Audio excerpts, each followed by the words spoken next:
Andrew, thank you for making it and for No, coming here. thank you for having me. One question I wanted to ask is that I've read in other interviews that you perceive that a lot of people think about your music as techno from the jungle.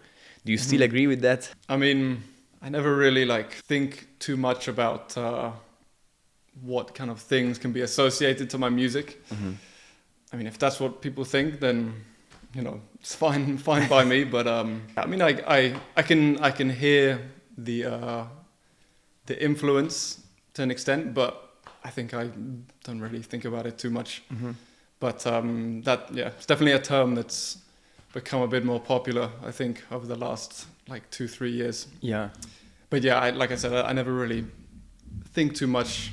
I'm based more around feelings when it comes to my music and just music in general. And when I'm making music, it's more about just the kind of physical feelings it invokes in me rather than specific labels or terms. You know. And when you think about your music for yourself, what feelings does that evoke? When I'm making music, I'm always in the mindset of if I would be on the dance floor, it's very influenced from experiences that I've had in the past on the dance floor, because most of my music I make it's dance floor orientated music, and I'm always thinking back to experiences that I've had in the past, listening to some of my favorite DJs, and I'm not really it's hard to think back because I'm not really thinking when I'm making music, and I also think that's maybe the best way with making music is when you're not thinking about it. I think when you start thinking too much when you're making music, then at least for me it doesn't really flow too well. But if I'm just messing around in the studio and an idea happens or something starts to flow, it's just a feeling, and then everything kind of goes into autopilot mode.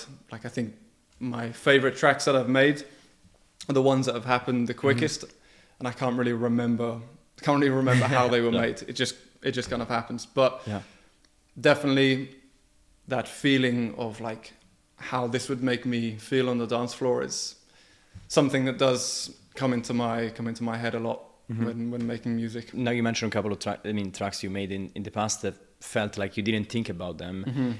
Do you have any specific track in mind of tracks of yours? I'd say most things that I release, and this isn't boasting about the stuff I release, but usually the tracks that I do eventually release are ones that I'm very happy with. A lot of music that comes out, a lot of the tracks are usually actually a few years old sometimes. I never release something that I've only finished a few months ago because I like to sit on music for a while before feeling ready to release it. But for example, maybe my track Swamp Dancer I think it was from my first SK11 EP.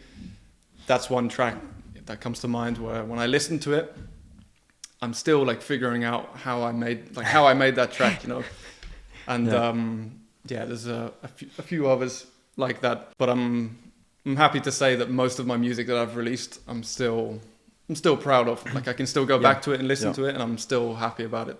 Yeah. And I think that's a nice position to be in. Yeah, it's very nice. And do you think part of that is probably because you wait before releasing them? Yeah. Like I said, I think when you sit on stuff for a while, that's a good indication if it's at the level that it should be for your own perspective to be released. You know? Because at least for me, when I finish a track, I usually always think it's the best thing I've ever made because you still have that excitement and that inspiration.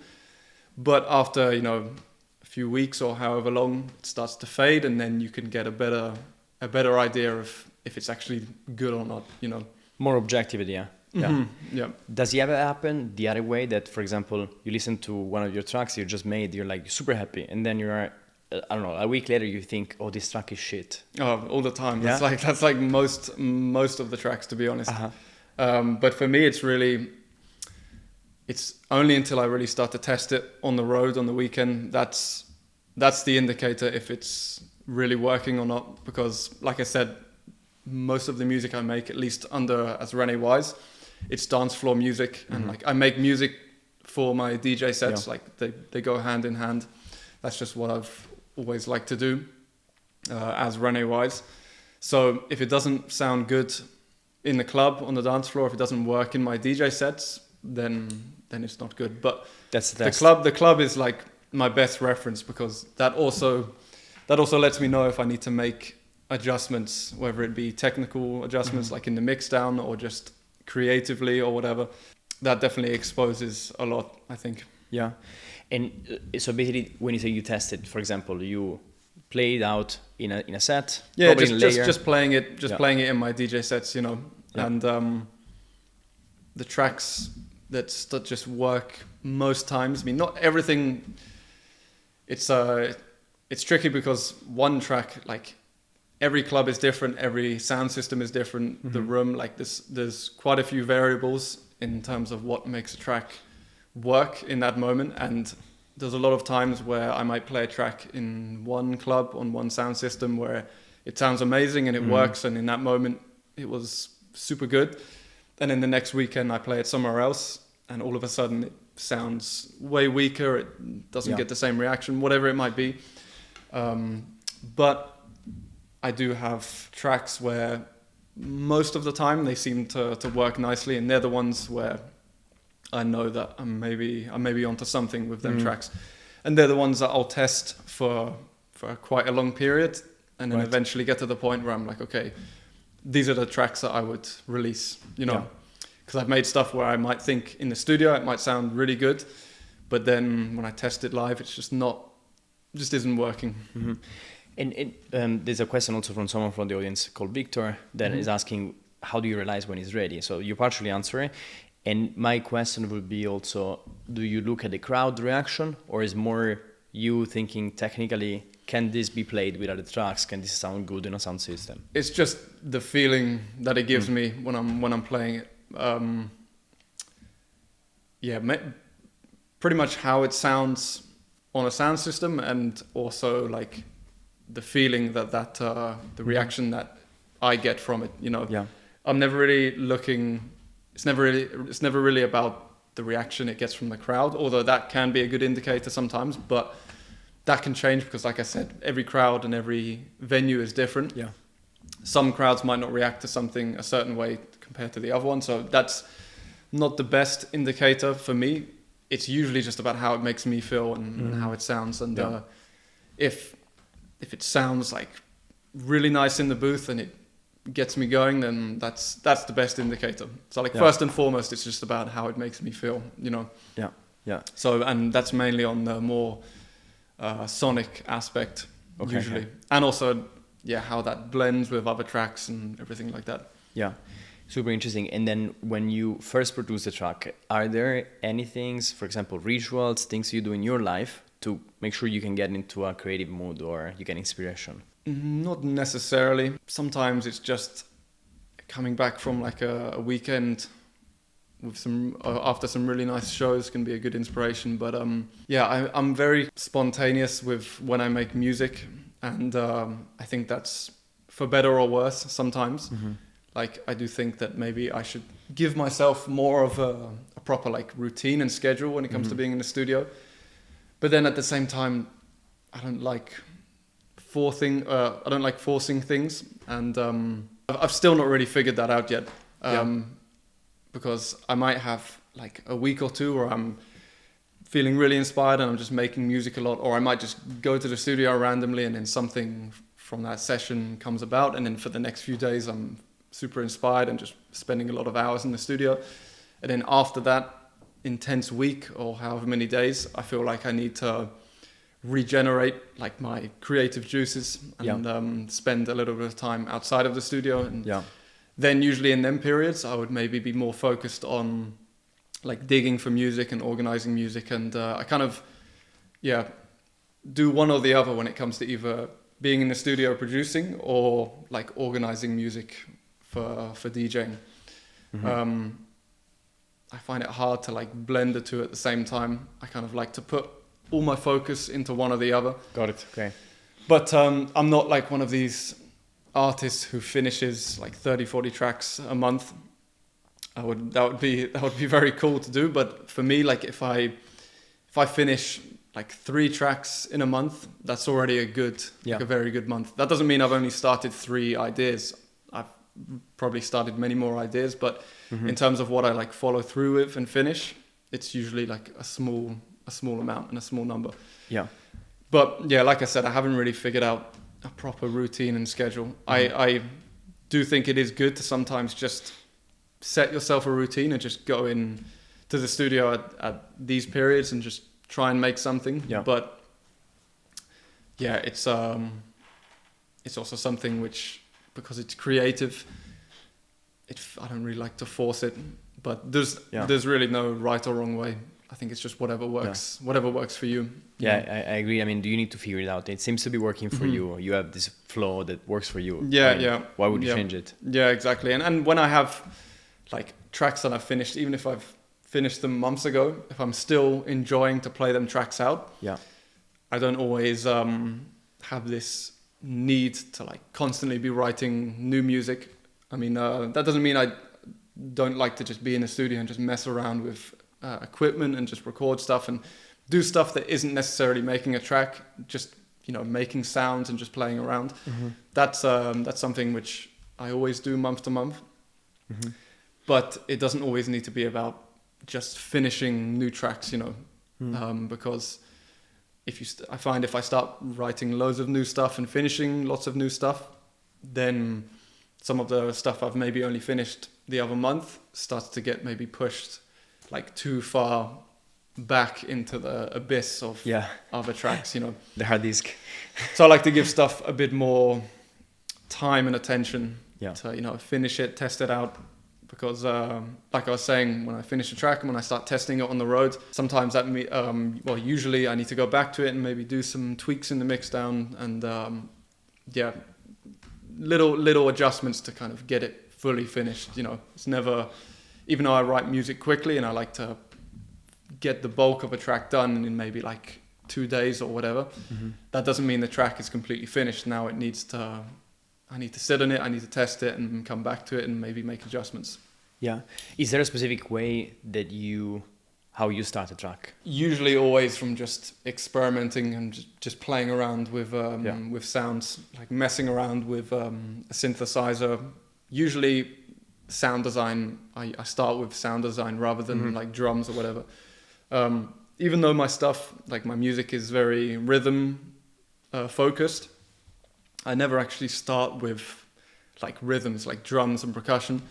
Like I think if you listen to a lot of my music, the drums are actually fairly simple in terms of the patterns that I play and the sounds, like the percussion sounds and whatever. It's usually very minimal and simple. I like to focus on the sound design and like the sequences and I'd like to put most of the rhythm coming from the sound design of the track. Rather than making the drums the focus and the priority. I think it's more interesting having most of the rhythm and the feeling coming from the sound design of the track. It seems like in a way like the sound design of the track is kind of the main identity of the track. Exactly. Because I feel like it's a better way to maybe have a more unique feel in the track. And also some of my favorite techno is based like that as well. Like if you listen to like old Robert Hood stuff, like the Minimal Nation, whatever, a lot of that is all based around the sequences, and the drums are quite simple and basic, but it's like the synth sequences and everything which really carry the whole track. I like that approach. There was a question from someone from the audience called Andre that was asking exactly this, like how do you shape your identity or your track's identity? It seems like for you it's a lot about this vibe, like probably you get this connection, you have a feeling that you want to give to the track. I mean, it's not an easy way to answer, but at least what I'm going for when I'm writing a track is I'm trying to capture like a mood and like a mood and a feeling. Obviously the rhythm is super important, but that's not like something that I'm really thinking about when I'm making music. Like I'm not thinking I need to make this rhythm like super complex or whatever. It's really just messing with stuff until it feels right. And rhythm is something which is very closely connected to me and my upbringing, and I think that's why I just naturally gravitate towards that in the music I make. So it obviously is an intention, but it's kind of like a subconscious intention, you know. And in terms of the question, I think it was how do I shape the identity of a track? I'm not really sure how to answer. I think that it just happens, and it's probably not maybe the most helpful answer, but it's really just like I was saying earlier. I think the best tracks are the ones where it just happens and you're not thinking, you're just kind of going on instinct, and you don't even remember how it happened, you know. Yeah. Is there, at the moments where throughout the production process you're making a track, is there like a voice in your head that says, oh, this, you should not do this, or you should do more of this? Yeah, for sure. And that's, I think that's a result of just gaining more knowledge over the years. I think the better you get at something and the more knowledge you have on a subject or a topic or whatever, that almost can limit you sometimes, which is a bit of a confusing thing to deal with as like an artist and as a creative person, because it's like having more knowledge should open up a wider, like a more broader variety of skills and techniques and whatever, but sometimes that can limit you because then you start overthinking about what you're doing, and you start thinking too much if this is correct what you're doing or whatever. And when I think back to when I just first started making music, that beginner naivety is something that I'm trying to actually kind of draw back to sometimes, and trying to think how can I kind of get some of that mindset back now. And it's tough. It's quite difficult to try and find that balance sometimes. And I think when you don't have too much knowledge on something, you're just doing it without thinking, and you're just doing it because it's fun, and you're not worried about if it's correct or not. And that can lead to some of the best ideas, I find. And I've definitely noticed that I've sometimes been, over the last years, been making music and kind of restricting myself, even if I don't realize it, because maybe I think something's not right, or I shouldn't be doing this, like especially when it comes to the technical stuff. But it's kind of like that saying where you need to learn the rules to break them. But I think you break the rules more before you know them. So it's kind of a weird conundrum, you know. Yeah, for sure. It's the course of knowledge, right? And the more knowledge you have, at some point you start thinking, oh, I need to do this, but maybe not. Yeah.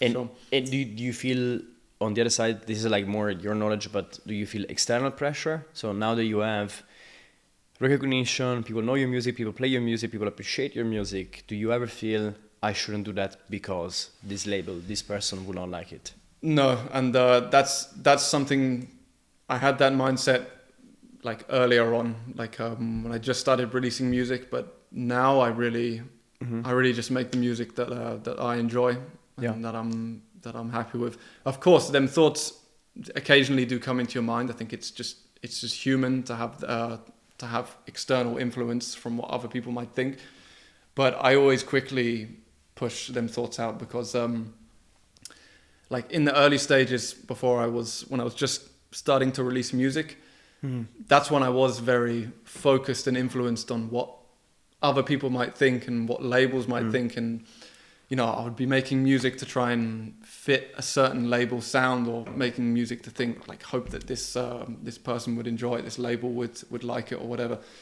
And that's actually the most restricting thing you can do creatively. And that's when I think I was actually making not my worst music, but I was definitely not content with what I was making, you know, because I was just trying to be an emulation of something I'd already heard, hoping that I would please, you know, this person or this label or whatever it may be.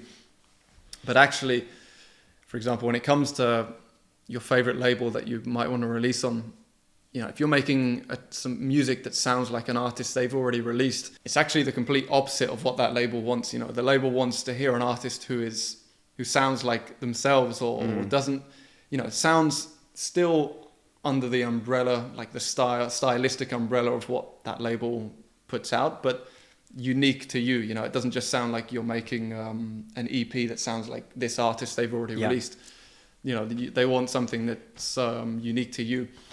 And when I eventually started really just making music that I was happy with, blocking out these external thoughts as much as possible, that's when I really started to have much more fun with making music. And that's actually the music. That's the music that really started to shape, I think, the sound and the style that I still make to this day.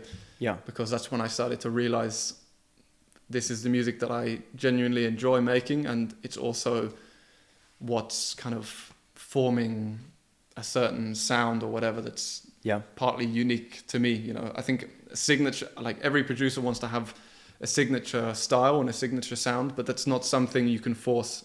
It's really something that just will happen naturally from the way you make music. Like you start to form your own like habits and techniques and ways of doing things, which is what gradually starts to shape your music to sound like you. Yeah. Was it, looking back at that part of your life, was that a conscious choice at that time? Did you realize, okay, I need to stop, listen to the voices, I want to do stuff that I like, or it just happened? Yeah. It was like a realization because I remember I was making music. I was like searching for labels which I liked, which I would want to release on. And then as soon as I would like have a label in mind, I would start making music to send to that label as a demo. But then the music was just being too influenced by that. And I wasn't, rather than just making music, I was, without thinking about it and just being excited by what I was doing, I was trying to make stuff that I thought would please this label. Yeah. And then I remember it got to the point where I wasn't getting responses from labels and stuff like that. And I felt like I hit a roadblock.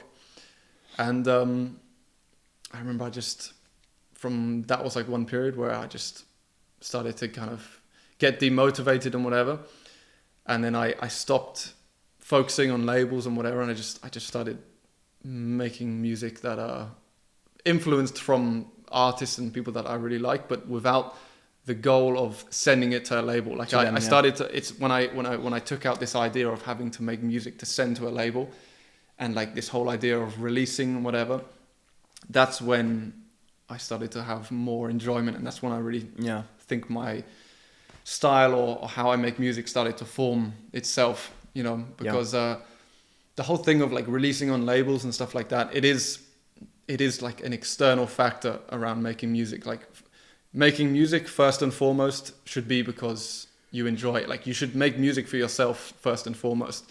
And the whole thing of releasing on labels and stuff, of course, it's a nice goal to work towards, but it shouldn't be your focus. Right. Shouldn't be your main focus, because then when you start just making music that you want to make, hopefully and eventually there'll be a label that will hear that and appreciate that and want to release it. And when you're able to work with a label where they want to release the music that you're happy with making, not music that you've kind of made influenced by that label, it's so much more artistically freeing and liberating. Yeah, it's like, otherwise it's a diluted version of whatever you have inside, right? If you follow, you're trying to make it for that specific personal label. Exactly. It's so interesting. There is this book by Rick Rubin, Rick Rubin, The Creative Act, that came out last year, and it actually says it's exactly the same thing. Make music for art, for audience of one, yourself. Yeah, exactly. That's the most important audience, is yourself, Yeah. And when I'm in the studio, when I'm making something and I've got an idea that's flowing nicely and that's getting me excited, like that's the most like naturally high I think you can get, because that's the feeling that you get from that's like what really, that's the rush and the addiction, right? that I have to making music, which I think is the same for other artists. Like I think there'll be a lot of producers and people that will relate to what I'm saying. Is when you're in the studio and when you start making something which excites you, you get like this rush of inspiration, and that's like what really keeps you addicted to making music. And in that moment, you're purely just pleasing yourself, you know, and that's what you should focus on. You know, you need to make music that makes you happy and that gets you excited, and then after that, hopefully some people will like it, but that's a bonus, you know. That shouldn't be the primary goal, is to make other people like your stuff. You know, you need to like it first and foremost, and then put it out into the world if you want, and hopefully some other people will feel the same way about it. Yeah, I agree. I think it's a beautiful way of putting it, and I think unfortunately a lot of us, including myself for some degree, like I think we place a lot of importance into like will people like it or not. Mm-hmm. I think this is a very beautiful approach, because if you're happy about it, that's already like the jackpot. The goal is there, right? Yeah, for sure. And you can't like you can't judge if people will like something or not. Like it's completely out of your control. And I've had it with releases of mine in the past where the tracks that were my favorite were the ones that maybe didn't get the response I would have thought. And it's maybe the tracks which weren't my favorite ones were actually the ones that got the best response. Mm-hmm. So like your own perspective on your music is very different and very warped to how other people will hear it. But that's like the whole interesting part of putting out music, I think, is how other people perceive it, you know, because something that I make that I think maybe is like, let's say, for example, a deeper track or whatever, to someone could be like the complete opposite. So it's you can never judge. Yeah. And have you figured out what personally drives you to making music? What drives me to make music? Yeah. I mean, it's just music's like been my life for so many years now, where I think it's just my lifestyle, and I think I can't even really think specifically what drives me. I think it's just because I just love music, you know, and I've been doing it for so many years. I can't really think of what else I would be doing. So it's just one of them things where I can't even answer it. It's just like my passion for so many years now. It's your life. Yeah. So that's what drives me for it, I guess.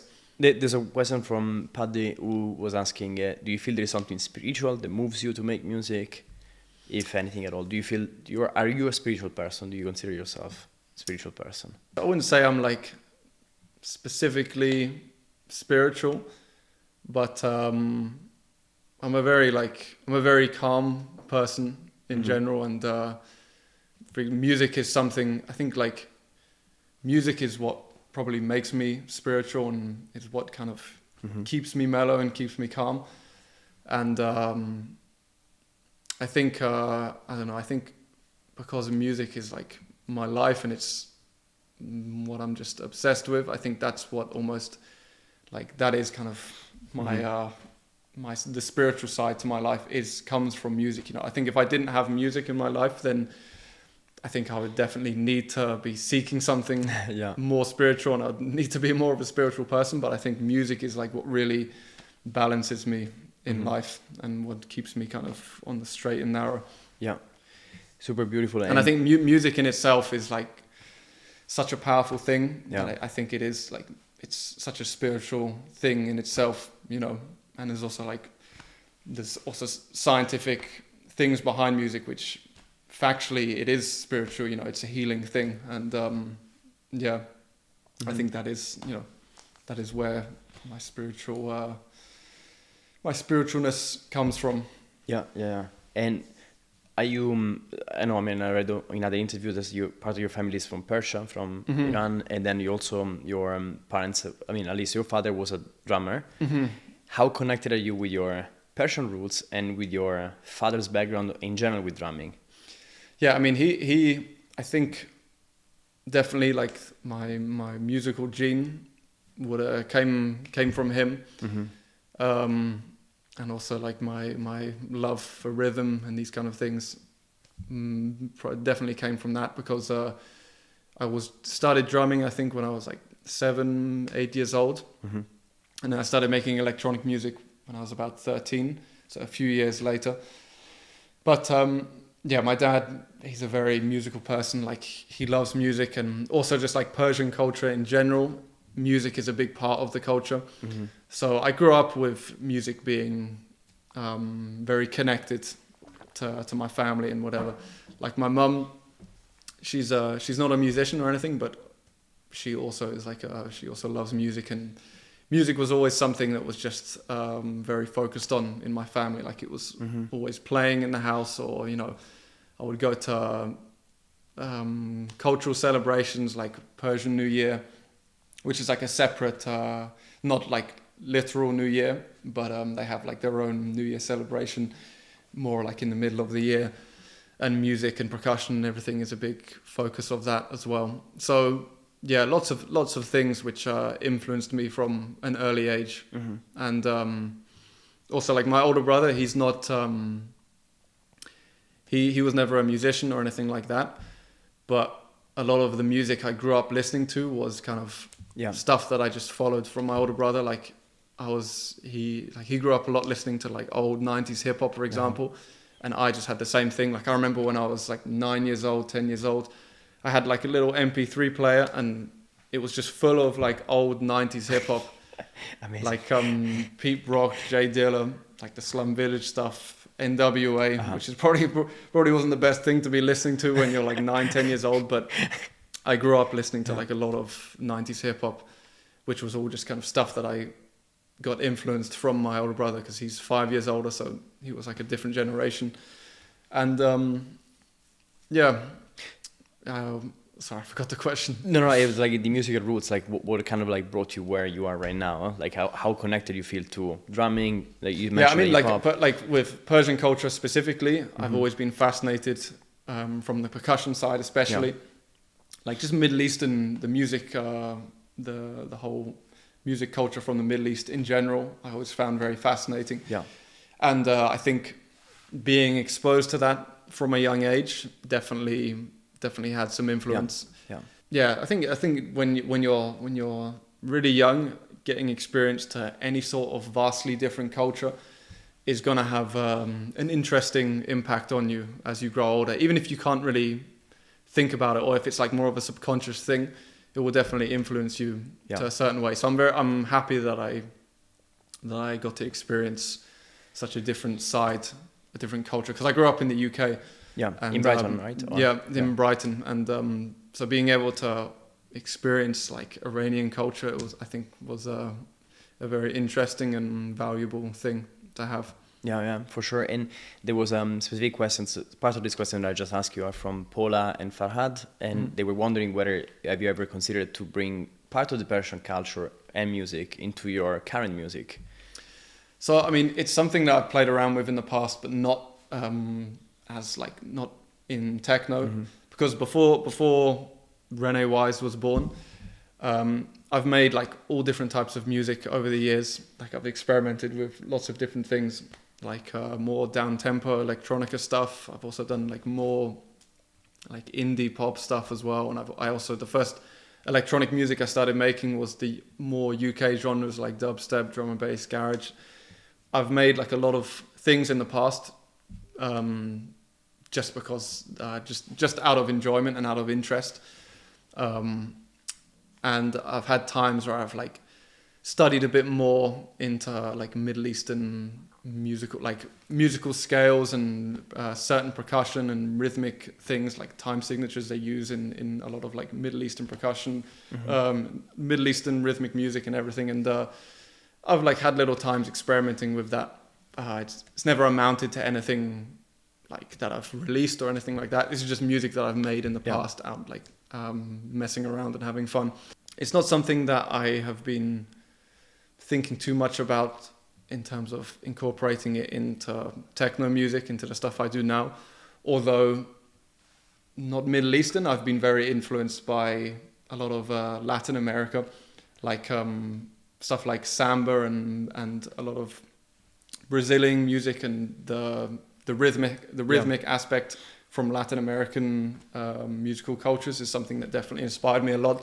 Like I've made quite a lot of tracks where I use like Brazilian percussion and different things like that. Samples like loops or like samples or loops and stuff like that as well, and certain like instruments and sounds which you might not really hear in too much electronic music or techno music, like Brazilian percussion and whatever, and trying to incorporate that, or like even playing around with specific rhythms and speeding that up and incorporating that into a techno track, like writing like a slow bossa nova rhythm at like 90 BPM and then speeding that up to like a techno BPM and seeing how that works and how that fits, and things like that I've played around and experimented with, because I think it's very valuable to take inspiration from music that isn't just like outside of the genre that you're making,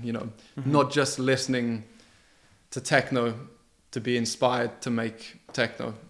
I think you learn a lot from listening to other types of music and seeing how you can incorporate that. And like also, for example, Steve Reich is someone who I find I get a lot of inspiration for, because he's just like has so much crazy experimental compositions and such like left field experimental things that he's done, which are really interesting to listen to, and there's always something that you can like take inspiration from. And like for example, there's one composition that he's done which is available on YouTube called Music for Pieces of Wood, where he has like five percussion players, all standing with like a wood block, and then one will start playing a rhythm, and all like basic rhythms. They'll just be playing like an eighth note rhythm or whatever, then the other one will play like a half time, and they all start to like play a rhythm, and the whole polyrhythm starts to build. And it goes on for like minutes, and it goes into all these crazy variations and stuff.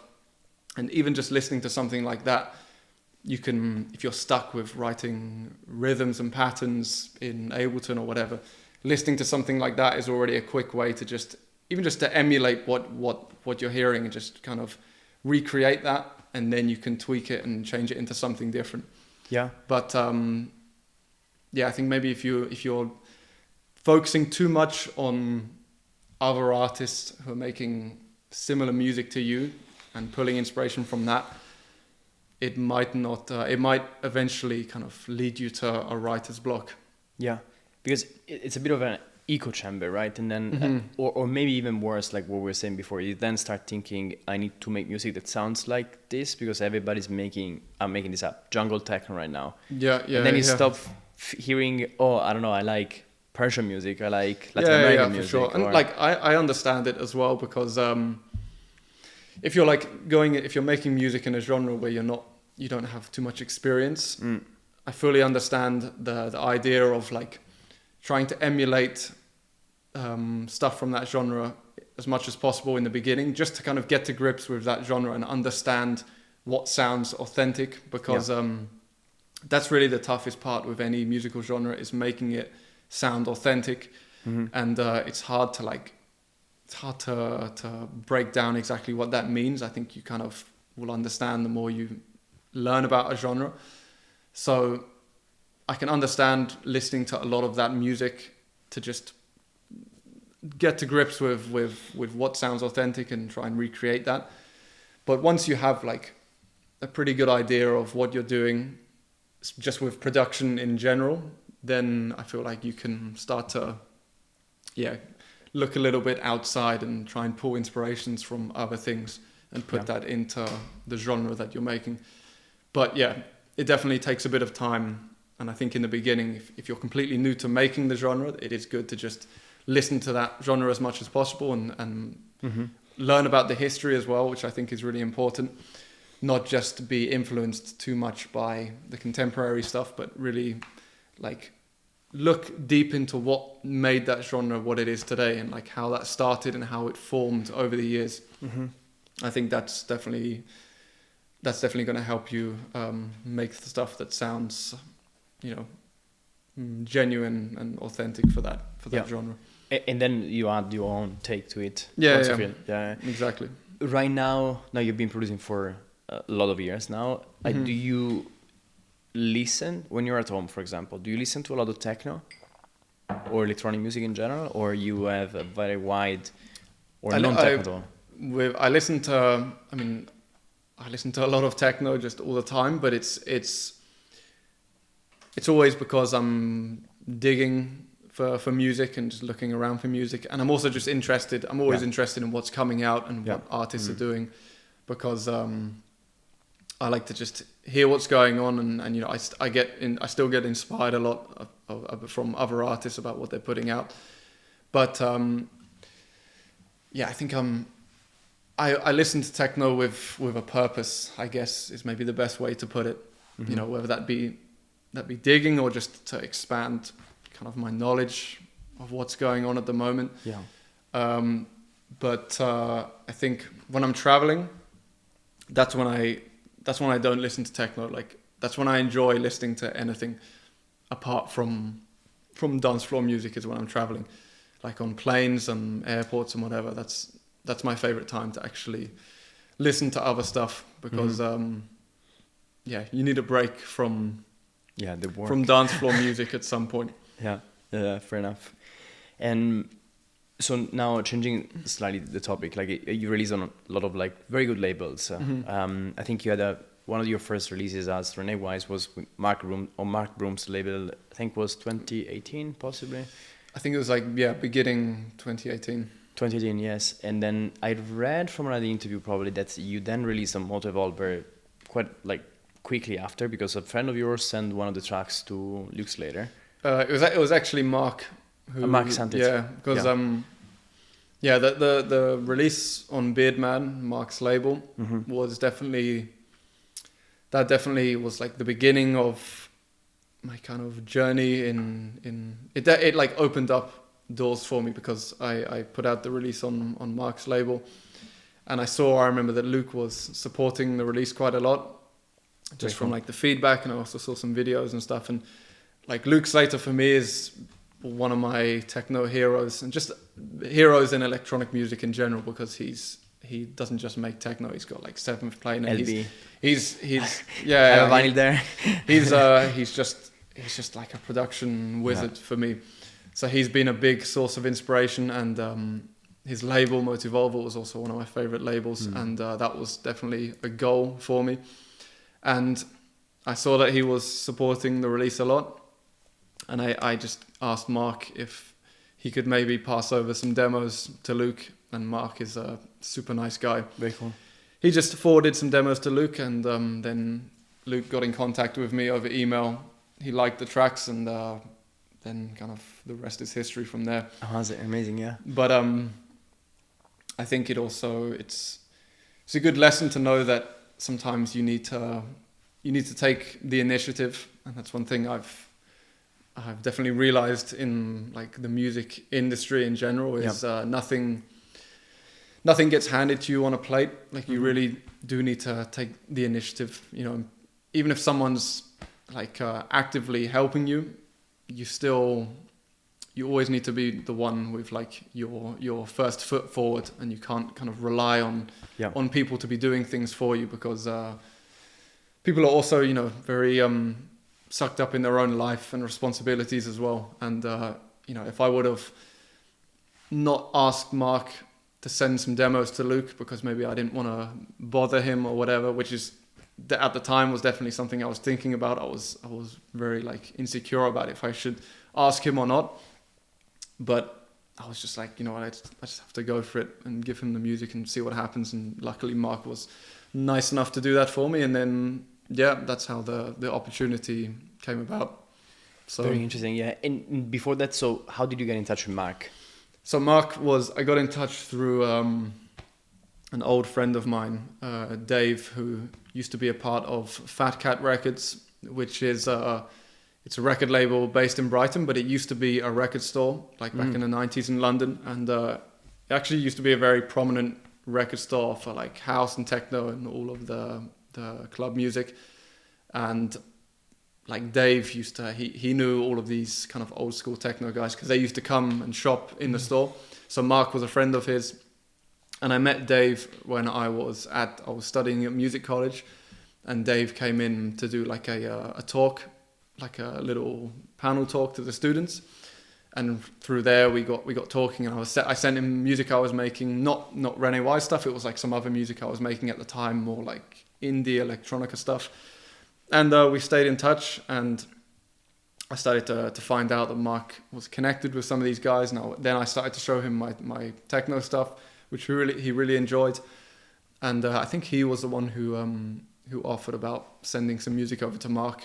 Very cool. And he's a super nice guy, and he opened up the communication in that sense. Super cool. And then from Mark then helped you send his stuff to Luke, and then it was kind of like a bit of a domino effect. So it was kind of like right place at the right time, but also being kind of prepared.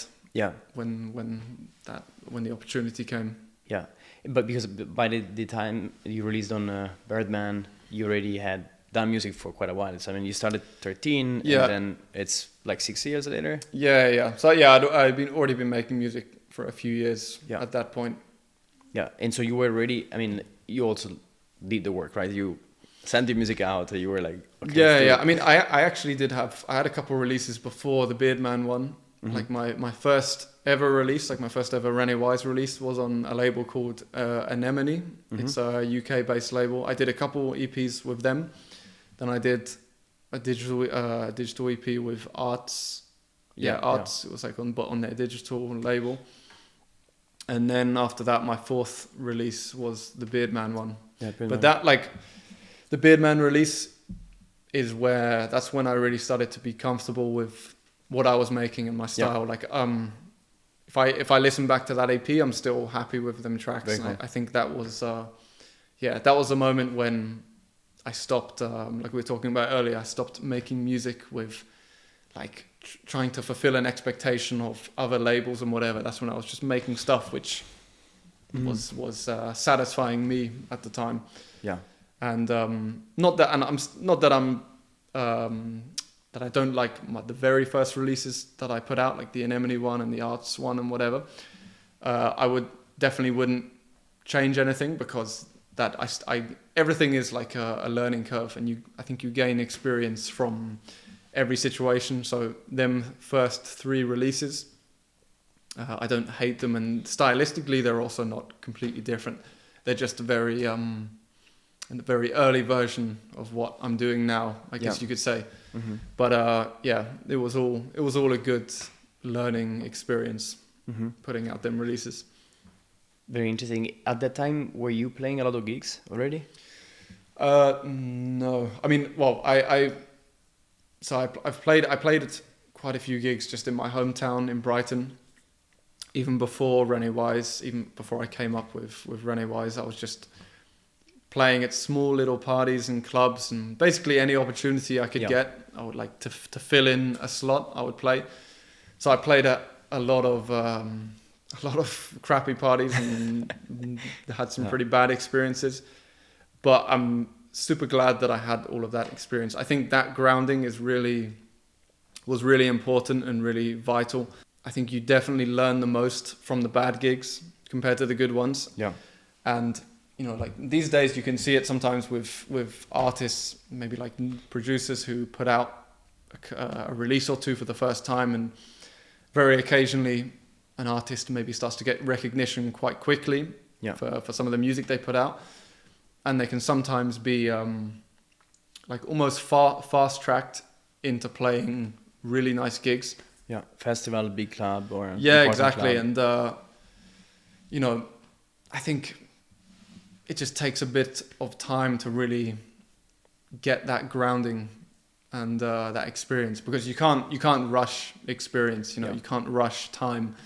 And playing a lot of these crappy gigs to like in a venue that has horrible sound, has like a horrible setup, with stuff that's half working, to like a crowd that doesn't care or doesn't like what you're playing, like all of them things really teach you a lot. And I think then when you do get to a point where maybe you have the opportunity to play at good clubs and good venues and festivals or wherever, then yeah, you're just a bit more ready, I feel like. Yeah. And yeah, because then the good gigs where everything connects and everything technically is working and good, like they're really the like the easy ones, you know, because that's the ones where you can just like lock in and really get in the mood and get in the flow. It's the bad gigs, they're the ones which feel like work, you know, they're the ones which are a struggle. Yeah. And but at the same time, you know, going through that adversity is where you learn the most. Yeah. Stage time, and then you learn how to problem solve and things that you can control. And you exactly. You know, I've got many in like amusing stories that I could tell from when I was just playing around in Brighton and stuff like that. Like, I remember I was playing at a club one time, and I got a text from the promoter, like in the middle of my set, who was kind of at the front door doing the tickets, asking me if I can if I can like tone it down a bit and play stuff with some more vocals, because I'm scaring off people in the crowd. And I wasn't even playing like a heavy set. I was playing, you know, pretty upbeat stuff at the time, at least in my perspective. But you know, I get that text in the middle of my set, and I'm just like, oh jeez. Yeah, what can you do? I mean, fair enough, but that's also like, it's part of the learning experience, and the promoter also learns like how to make and at the time, you know, I also had that kind of, like we were saying earlier, with production and being a beginner and that naivety. This was in my early days of starting to just play gigs, you know, in actual venues and whatever. So I was still like a beginner, and I still had that naivety, and I didn't have like all these expectations, you know. And I think that's quite an important thing when you're getting into making music or DJing, is I think when you get into it before knowing much about it, I think then you'll have a lot more fun in the early stages, because I've seen this before, like with friends of mine and people where, let's say with production, they've really been passionate about music for a few years already, and let's say, for example, with techno, they've been passionate about techno already for a few years, and they listen to a lot of artists and DJs and stuff, and then they decide, okay, I want to start making music. They go into it already with an expectation of like a certain level that they want to be at and a certain level that they want to make. And then that can be a really frustrating thing, because you can't reach that level yet because you just haven't got the experience. But I think when you go into it, like when I first started making music, it was like a complete new thing to me. You know, I didn't know much about electronic music in general. I knew nothing about how to make music. I just discovered it and started messing around and playing around, and realized that actually this is like a lot of fun. But I had no expectations, you know, of the level that I wanted to reach to, or even like how long I would do this for or whatever. It was purely just a beginner starting from nothing, diving into a whole like world that I know nothing about, and just like having fun with it. Out of your own pleasure. Exactly. And I think that's a really valuable thing to have, you know. I think if I would have started making music after already being like very passionate about a certain music genre or whatever, then maybe I wouldn't have had as much fun, because I already know the level that I want to get to from reference of other music that I listen to. I would then you start getting frustrated because you can't get to that level. Whereas if you don't know anything about it when you go into it, you just enjoy the process. You know, you're not thinking about the end result. You're just enjoying the journey of learning. When you have no expectations, I think it's better, because whatever experience you have, you just appreciate it. Yeah, exactly. It's whatever, amazing, had a good time. Yeah. You just have fun with it, you know. Yeah. Did ever, in your path so far, since you started releasing music and getting a bit of recognition from label to label and then eventually gigs, was there ever a moment where you started feeling, again, expectations, not just in production, but also like in your sets and stuff, that like people are expecting something from you, therefore you need to deliver something? I mean, when it comes to DJing, like, I feel that, but just in the sense that I want to perform as best as possible, you know? And it's always just about, I need to please myself, and I need to satisfy myself first and foremost. And I think it's just about striving to always improve. I think that's important, because I'm always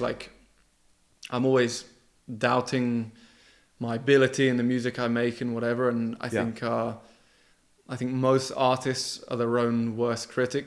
Yeah. But I use that doubt to I use that as a motivation to strive to want to improve. And I think when you can turn that doubt and self-critique into wanting to improve and get better, then it's a really powerful thing. If that self-doubt is crippling and makes you kind of not want to move forward, then you need to figure that out, because that's not a good place to be. But I think doubting yourself and your ability and whatever, and comparing yourself to others, that's natural, and it's always gonna be like that. I think it doesn't matter how long you do something for. If you're always feeling that you can improve and do better, then you're on the right track. Yeah. I think maybe if you get to a point where you start feeling that you're always doing a good job, then maybe you need to look a bit deeper and dig a bit deeper. I think you should always feel like you can do better and improve. That doesn't mean that you can't pat yourself on the back occasionally and realize that you did do well sometimes. That's important as well. You need to have that perspective, because otherwise you're just constantly kicking yourself in the dirt. Yeah, so you don't enjoy anything, yeah. For sure, it's good to recognize your own achievements and be proud of that. But never get complacent. Always strive to improve, Yeah. Yeah, I think it's a very good position, because then it seems like you have a very healthy relationship with your craft and your job right now, right? So you don't get burned from high expectations. That's the thing. Like for me, I the whole concept of it being a job and a career is still confusing to me. Yeah, it still doesn't feel real in that sense, because I don't see it as a job. Of course, there's moments where I recognize it is a career at this point, and it is a job, and I have to, certain things, certain formalities remind you of that. But in general, I'm still just a kid in my bedroom studio making music, That's why I find it's like when I after a gig and stuff, if I meet people that are like genuinely excited to meet me and stuff, I find it's super endearing, and it's really lovely to see. But I also can't really comprehend it, because to me, I'm just like, I just think to my head, like, why is this person so excited to meet me? I'm just, I'm just a normal person, that likes to make music. And it's strange. Yeah, it's really weird. But I try and just remember. I try and just keep that mindset of why I started in the first place, and not get too much into the whole job aspect of it. I mean, you can't completely push that to the side, because it gets to the point where you do need to treat it. I mean, that doesn't mean I don't treat it professionally. Like that's one thing that I am very serious about. Is I like to consider myself very professional, and but that's just because I want to make sure that I perform as best as possible. And I also, I realize and I appreciate that, for example, a promoter and people are paying money to come and see me, and I feel so lucky and privileged to have that position.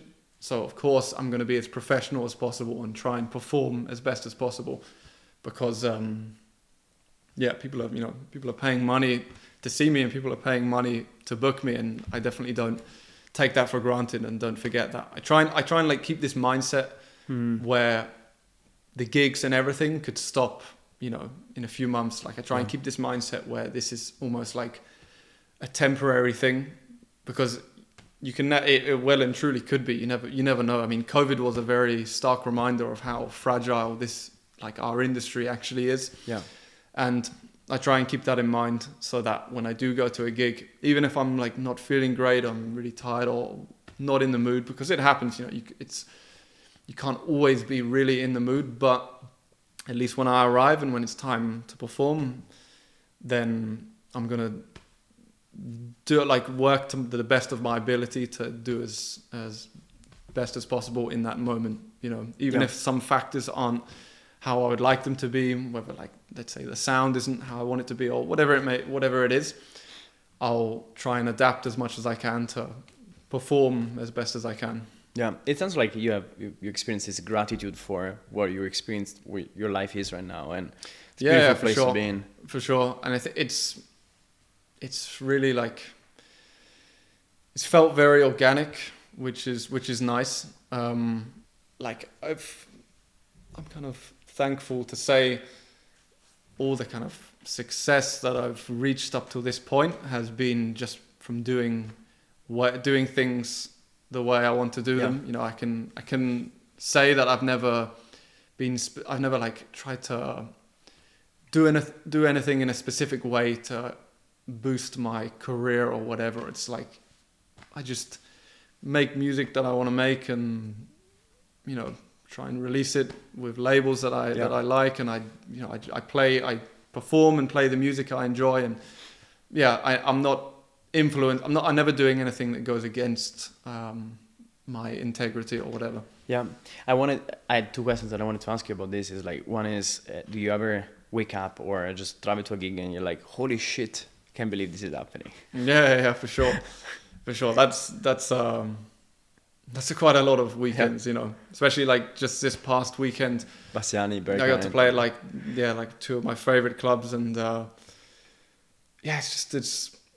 it's really crazy to have that experience and to have that opportunity, and especially when you have like a lot of your friends that come along as well, and you can really like appreciate the moment with them together, and it's insane. It's sometimes easy to like, you can have like a goal in mind that you want to reach, and sometimes you don't even realize once you're actually there that you're kind of living a moment that you've kind of dreamt about so many years ago, and that can be a very trippy thing, I find. But I'm always reminding myself about how kind of fortunate and lucky I am to be able to experience and do things which I kind of only dreamt about a few years ago.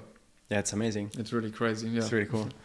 And have you ever had like moments where you felt in your path so far, right, where you felt things are not working? Like, these are like, let's say, since you started playing and getting a bit of recognition on the labels you released on for the releases you had, did you have moments where everything felt, shit, it's too much for me, or I have a big challenge, I can't cope with this right now? I think one of the main things is just the whole mindset of like realizing that like having this idea of trying to maintain a certain momentum or whatever. I think that can be quite like a toxic mindset to have, because you know, if you release on a certain label or whatever, and then you start building up this expectation in your head where you need to have a certain standard, like a certain line of quality, whether it be in the music that you're making or the places you're releasing or whatever. And I don't know, I feel like that's, again, focusing too much on external things and expectations of what other people think. Yeah, it's like, at least these days, I try to, like I was saying earlier, that's why I try and keep this mindset of thinking that this is just a temporary thing and this could end, you know, next month. Because if everything, like if I stopped getting gigs, for example, and whatever, I know that I would still be making music because I just love making music. And I think it comes down to, if you're doing something out of passion, like no one can take that away from you. So even if everything goes to shit, you know that you're still going to get enjoyment from doing this thing because that's your passion. And I think if you remind yourself about that, it's like a comforting thing to remember. And then, you don't have to worry about all the external bullshit, which can definitely eat away at you when you start doing something as a career, especially something creative like music, which is so competitive when it shouldn't be competitive. It's like a creative, subjective thing, but you know, we're all humans, and it's impossible not to compare your path to others and have all these like external things kind of leaching into your mindset, thinking about, how am I going to maintain a career? Like, how am I going to keep a certain standard or a certain level of quality to please my fans or certain people? You just need to remind yourself why you started in the first place, which should be because you enjoy doing it and it's something you do out of passion. And are you now with the touring, right? So now your part of your life is also like touring and having a heavy, crazy schedule. Are you personally satisfied? Are you happy in life right now? And do you find enough balance with the rest of your life that is not music? I'm definitely happy. Like, it's the touring, like, really, it kind of really keeps me in line, in the sense that like mentally, which could sound strange to some people, because don't get me wrong, it's very intense, but like, even if I have like a weekend off, I find that can sometimes make me feel a bit lost. Like, when I have things that I know I need to do, like whether it be like gigs on the weekend or whatever, it just keeps me like motivated, and it keeps me excited and awake, and because I can be a big procrastinator, but when I have things scheduled which I know I need to do and that are mandatory, that helps me stay focused and stay sane, I think, even though it is in the touring stuff can be very intense, and some weeks when you do get back home, you might not really be in the mood to do anything creative. You might just want to like regenerate, but knowing that I need to like be on the move again when it gets to the weekend, that's at least for my kind of personality type, that's a good thing. It kind of keeps me going. So at the moment, the touring I'm finding very like manageable. Also because it's just something I love to do, and gives you energy. Yeah, it gives me energy. Like, it's even if it's not like an amazing weekend or the gigs didn't go too well, it's still an experience, and it still motivates me. Yeah, very interesting. And I mean, I will keep this conversation going for super long, but I think we are wrapping up. And I have some very quick questions, so just answer however you wish. This one is from Alex, or Alex, if I spell it correctly. If you were to choose one closing track for the rest of your life, what would that be? Oh man, that's a tough question. It's a tough question. Well, I'll say a track that I've been using as like a closing track every so often for maybe the last half a year or so, which I think is definitely my favorite kind of closing / encore track at the moment, which is Smith and Hack, Falling Stars. I used it, for example, my Stone Festival set, which is on YouTube. I used that as like the encore track. It's like this old like cosmic Italo track. It's just it just works so perfect as a closing track, as like an encore track especially. So I think that's, at least for now, that would be my choice, because that track like never fails to get people excited. It works really well also with the I think I just listened to your set, the Stone Techno Festival, and it works really well with the previous track. There was like pretty much techno, like very stripped down techno. It worked out pretty well. And I think did you put also another track after that? I think because there was a moment where it was like I think the last track before the encore was like an Anthony Rother track. Okay, that's Then the set finished, and then I played the Smith and Hack one. That's the last one, and it always gets a good reaction. Yeah, very cool. What is a guilty pleasure track of yours? It's hard to say, because I think like any guilty pleasure track, I don't think I've played any guilty pleasure tracks in a set. I have a lot of guilty pleasures that I might listen to on the road. Perfect. That's perfect. I mean, I'm a big disco fan, but at the same time, like I don't think disco should be a guilty pleasure. I think disco is still respectable. But I like a lot of disco. Okay, very cool. And Would you rather play in front of 10,000 strangers or 50 friends?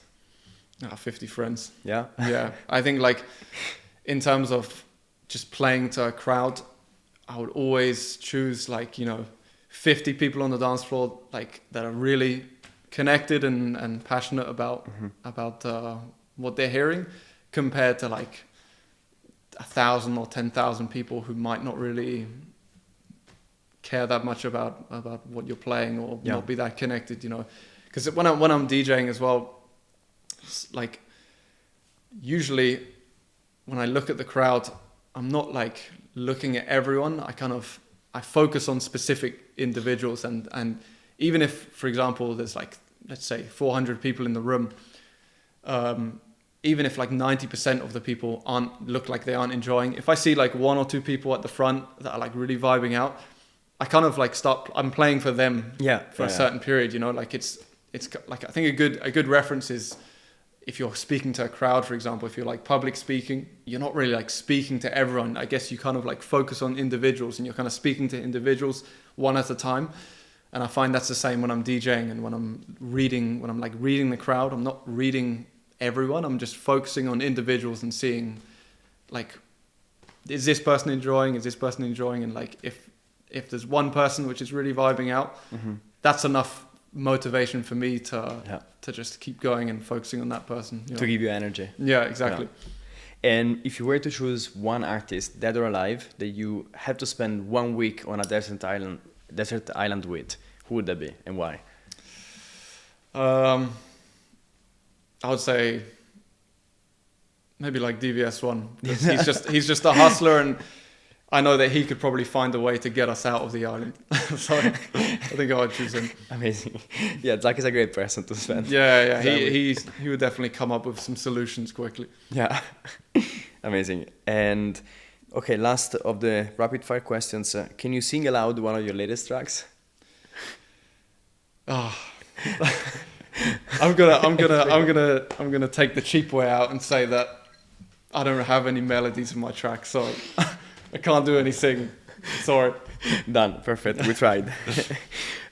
Serious question. What is one thing you are excited about for the near future? So just today, I've announced my new label that I'm launching, and that's something that has definitely been my focus now, and it's going to be my focus for the future moving forward. I'm really excited about that. I think it's been something in the works for a long time, and something that I've been thinking about for years now, but now really felt like the right time to launch it. So it's going to be exciting to have my own platform and to have full creative freedom for my own thing now. And Congratulations. No, thank you. What's the name of the label? Moving Pressure. Moving Pressure. Which is basically, like, in simple terms, it's based around two like essential factors with the music I make and the music I love, and that it's music to make you move, and it's also about the pressure that this music translates on big sound systems. Yeah, very cool. Excited to hear more. Thank you. And then we have a tradition, which is we ask every guest to ask a question for the next guest without knowing who they're going to be. What question would you like us to ask the next guest? What do you think it means to be an artist? Okay, perfect. As you might expect, it is a question for you, which is, what is one piece of advice that you've been given for someone, mentor, or someone you just came across that really affected your way of making music and living your art? Leaving your ego at the door when you're making music, and that means basically like going back to this thing of just making music without any sort of like expectation and whatever, and not trying to like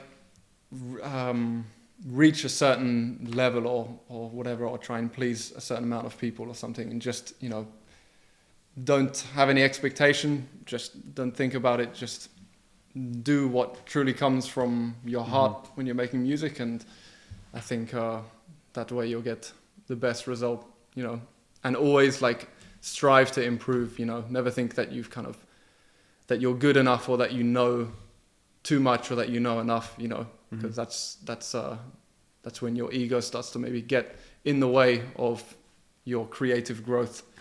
So if you always think that you can improve, and going back to what we were saying earlier, if you're kind of always able to doubt yourself, then I think you're always kind of striving to get better in what you do. Yeah, very cool and inspiring. Thank you for the chat. It's been a pleasure to have you here. Thank you. It was good fun. Thank you, Andrew.